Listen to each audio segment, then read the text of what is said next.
Sveiki, man mīļie klausītāji un skatītāji. Tātad tie, kas jau zina, mani sauc Kristīne.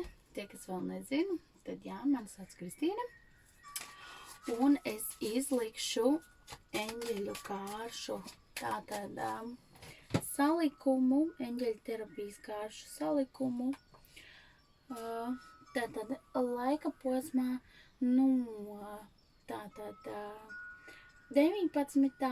līdz 25. novembrim. Tātad no 19. līdz 25.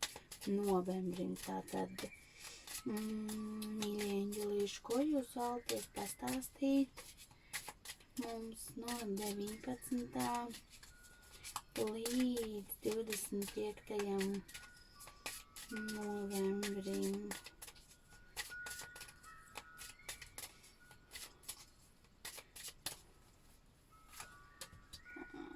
Skatīsimies.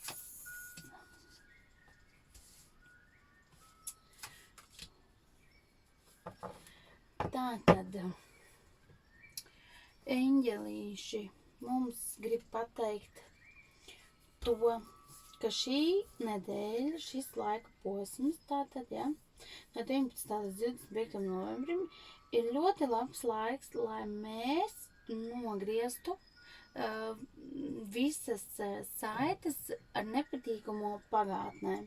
Tātad attīrīt sevi no vecām lietām, kas mūs, teiksim, gan attiecībās, gan tāpat draudzība, vai varbūt vēl kādas nesakārtotas lietas, vai kaut kādas nepatīkamās, teiksim, vairāk nevis nesakārtotās, bet es teiktu nepatīkamās lietas, tātad tās, par kurām tas ir varbūt arī aizvainojums. Tātad šī nedēļa ir ļoti laba, lai mēs nogrieztu tātad tās saites saucamās, ja, tātad pārcirstu ar to, kas mūs pietur pie pagātnes, ar to, kas mūs velk atpakaļ uz pagātni, nevis ļauj mums iet pozitīvi tālāk uz nākotni. Tas ir viens.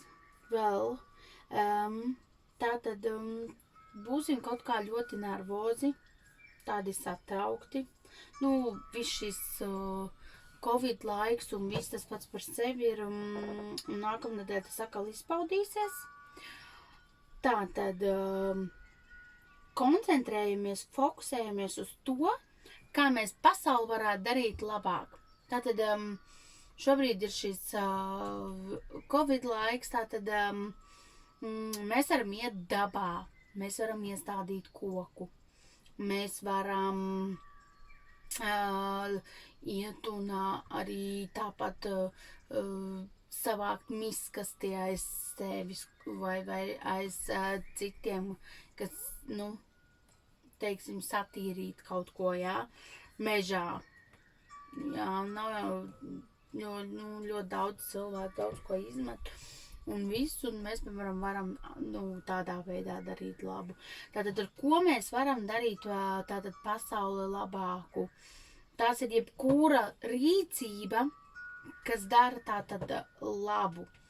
Mēģinam savu to enerģiju fokusēt nevis uz to negatīvo, kas notiek rīķī, bet tātad, ko mēs varam izdarīt labāku pasaulē. Un nākamnedēļ arī ļoti izpaudīsies indigo, tātad bērni.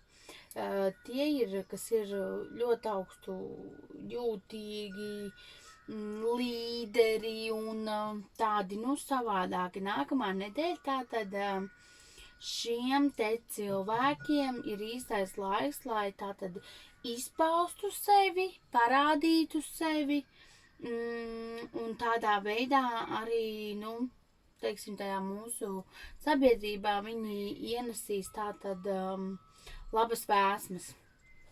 Tātad visiem tiem, kam ir mazliet varbūt savādāka uztvere, nu, jo mūsdienās ļoti daudz dzimst šie indigo bērni, kas jau mazi ir ļoti pieauguši, gudri.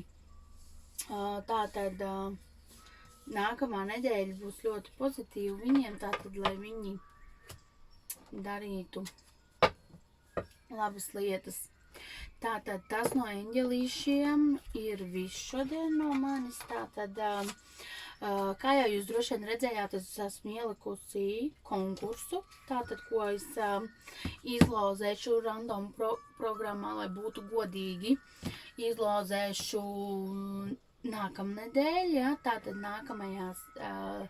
nākamnedēļ 29. novembrī, tātad, ja, svētdienā, un kur varēsiet laimēt tieši šādu pašu kāršu izliekumu, kā es lieku eņģeļu kārtīm un arī taro kārtīm.